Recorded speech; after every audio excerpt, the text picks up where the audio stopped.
এখন শুনবেন রাত ৩০টের সংবাদ।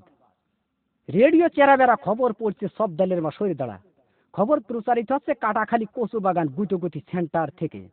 সংবাদের শুরুতে শিরোনাম, কাটাখালীর মিরির দুয়ার ভিতর একটি চাউলের খনি, শেখপাড়ার বটতলায় ঘোড়ার গাড়ির দুর্ঘটনা, কুচ্চে মুরগি বন বিলে ধরে পালাতক। এতক্ষণ সংবাদ শিরোনাম শুনলেন, এখন শুনবেন বিস্তারিত।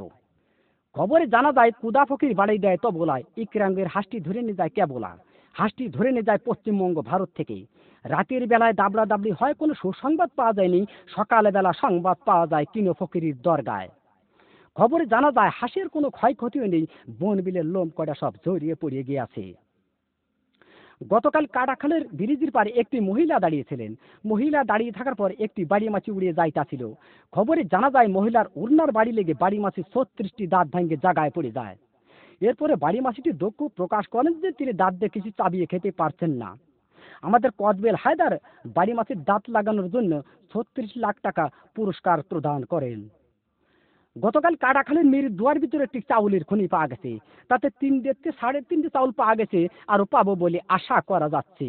এসব চাউল তোলার জন্য আমাদের শেখপাড়ার মণিকুমার যতগুলি সব ঠিক করা হয়েছে। আমাদের আমরা আলী বলেছেন এই চাউল বাংলাদেশে থাকলে পারে বাংলাদেশের অভাব অনটন বেশি পরিমাণ বেড়ে যেতে পারে। এই জন্য এই চাউল বিদেশে যাবে বলে 4টি কোস্টার জাহাজ আমাদের কাটাখালের ব্রিজ ঘাটায় ঘষাঘষি করিতেছে। গতকাল বঙ্গোপসাগরে আগুন লেগে পানি পুড়িয়ে ছারকার হয়ে যায়, মাছের কোনো ক্ষয়ক্ষতিও নেই, শ্যাওলা কড়া নিরাপদ জায়গায় আছে। আগুন লাগতে লাগতে উপকূলের কাছাকাছি গেলে আমাদের কাঢ়াল চৌধুরী বলেছেন এই আগুন উপকূলের কাছাকাছি গেলে বহুত ঘর বাড়ি পুড়িয়ে যাওয়ার সম্ভাবনা রয়েছে। এই আগুন নিবানোর জন্য আমাদের মাগুরার তরফ থেকে 7 বস্তা পেট্রোল ও 14 বস্তা কেরোসিনের তেল পাঠানো হয়েছে। গতকাল আরিচার ঘাটে একটি হাতি যাইতাছিল। হাতি যাওয়ার পরে ফেরিখানা নষ্ট হয়ে যায়। 15-16 খানা বাস বুঝাই সত্ত্বে হাতির পিঠের পার ফেরিটি তুলে দেওয়া হয়েছিল। হাতিটি নিমিজিমি করে যাইতাছিল, এক রয় নামাসের পাড়ায় হাতি চ্যাপ্টা হয়ে গেল। রয় নামাসের পাড়ায় হাতি চ্যাপ্টা হয়ে গেলে বাস কয়েকখানা দরদর করে পানির ভিতর পড়ে যায়। খবরে জানা যায় বাসের ভিতর যত লোকজন ছিল লোকজনের কোনো ক্ষয়ক্ষতিও নেই, বাস কয়েকখানা হাট পেল হয়েছে। এরপর এক মহিলায় বাস কয়েকখানা বাহার দিয়ে টান দিয়ে তুলে আরিচার হোটেল থেকে 14 বালতি ফ্যান খায় সুস্থ করা হয়েছে। গতকাল এক কুচ্চি মুরগিতে এক বন বিলে ধরে পালাতক গহীন সমুদ্রের পানির ভিতর। গতকাল 366টা ডুবুরি নামায় খোঁজ করা হয়েছে। খবরে জানা যায় বন বিলের কোনো ক্ষয়ক্ষতি নেই, কুচ্চি মুরগির পেটটি একটু ফুলেও ফুলেও পাওয়া গেছে। আমাদের কাটাখালীর বিন্দু ডাক্তার কুচ্চে মুরগিটি মগির নতুন হাসপাতালে ভর্তি করে কুচ্চে মুরগির পেট অপারেশন করে 3 মণ ও 3.5 মণ চাউল পাওয়া গেছে, আরো পাবো বলে আশা করা যাচ্ছে। বর্তমান বাংলাদেশে মাছের অভাব অনটন বেশি পরিমাণ দেখা যাচ্ছে। এর একমাত্র কারণ বুড়িগঙ্গা নদী দিয়ে একটি মায়াবড়ির জাহাজ যাইতাছিল। এক কাইলে মাছের সাথে অ্যাক্সিডেন্ট হয়ে মায়াবড়ির জাহাজটি পানির ভিতর ভাঙ্গে চুরে পড়ে যায়। খবরে জানা যায় জাহাজের ভিতর যত মায়াবড়ি ছিল মাছে খাইয়ে মাছের সন্তানাদি বন্ধ হয়ে যাওয়ার কারণে বর্তমান বাংলাদেশে মাছের অভাব অনটন বেশি পরিমাণ দেখা যাচ্ছে।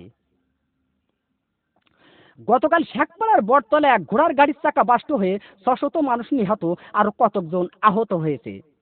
আহতদেরকে জ্যান্ত পুঁতিয়ে ফেলা হয়েছে আর নিহতদেরকে মগির নতুন হাসপাতালে ভর্তি করা হয়েছে।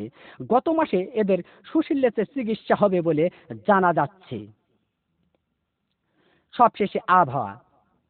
আজ রাত বিয়ান পর্যন্ত আবহাওয়ার পূর্বাভাসে বলা হয়েছে 6 সত্যিপুর কাদিরাবাদ দেড়িও আবালপুর সিমেলের মাদ্রাসার উপর দিয়ে দক্ষিণ দক্ষিণ পূর্ব দিক থেকে ঘন্টায় 6000 কিলোমিটার বেগে দমকা থেকে জোরে হওয়া বৃষ্টি ও বজ্র বৃষ্টি সহ বিচ্ছিন্নভাবে বয়ে যেতে পারে।